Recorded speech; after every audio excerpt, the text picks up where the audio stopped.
What were the overriding factors that made you want to come here to the Clippers to coach this team? Well, it was interesting, and I think Danny spoke on it yesterday.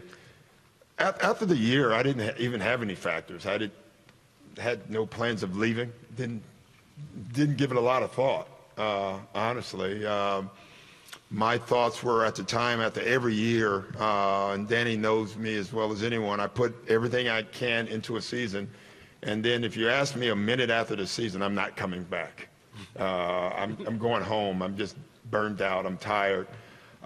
This lasted a little longer. And so when Danny and I talked and told him I wasn't sure what I wanted to do, and we just basically sat around as a team and talked about what's the best way at that time to improve the Celtics. And we went into talking about different scenarios, and a couple other teams came up, and Danny talked about assets, me and Kevin at the time, and then the name Clippers came up, and both of us, I thought, well, that's interesting.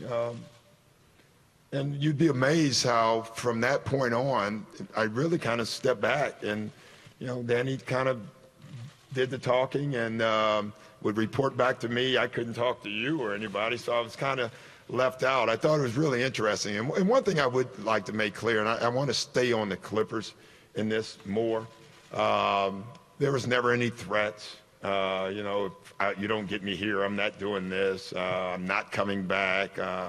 It was never any of that. It was just kind of a negotiation with Danny and Andy, and if it all worked out, then I would consider it. And that's basically where it went to. And the closer we got to this thing that it could actually happen was the more I got interested in it. And that's basically where it went. Doc, welcome back to Los Angeles. Yeah. Considering the complexity of this negotiation, how surprised are you that it has been completed? Because it was, and it's been described as one of the most complex negotiations in the history of the NBA. Well, I don't know what I am. I don't know if I was surprised or not. I mean, as early as, I don't even know what today is, but on Sunday, Danny and I were talking about a roster.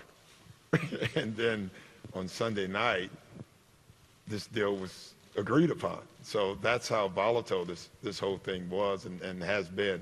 I always think things find their path. And I thought this just took a long, winding path, but it found its way, and so I'm happy. These negotiations, I think, were like 12 days in all. Did you give up on this, or did you think this was over a couple of days ago? Yeah. If you want me to answer quick, I did. I kind of pulled out myself, and not from being mad or anything. I just had enough of it. It's not like I was leaving somewhere. I enjoy where I was at. I just looked at this as another great challenge, and if I could get it, it would be interesting to have that opportunity. But after a while, Mark, as you've been in this league longer than me. I wish.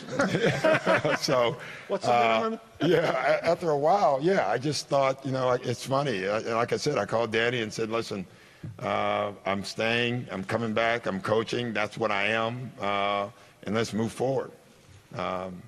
Then 2 hours later, he told me, no, you're not staying. you're going. What did kind of pulled out mean? Meaning I was just pulling out of I said I don't want to take part in the negotiations anymore, and I really hadn't. It was just that I thought it was over, and so it was easy for me to just tell Danny, let's just start with the rebuild. Did you convey that to the Clippers? No, I conveyed that to Danny. I couldn't talk to the Clippers.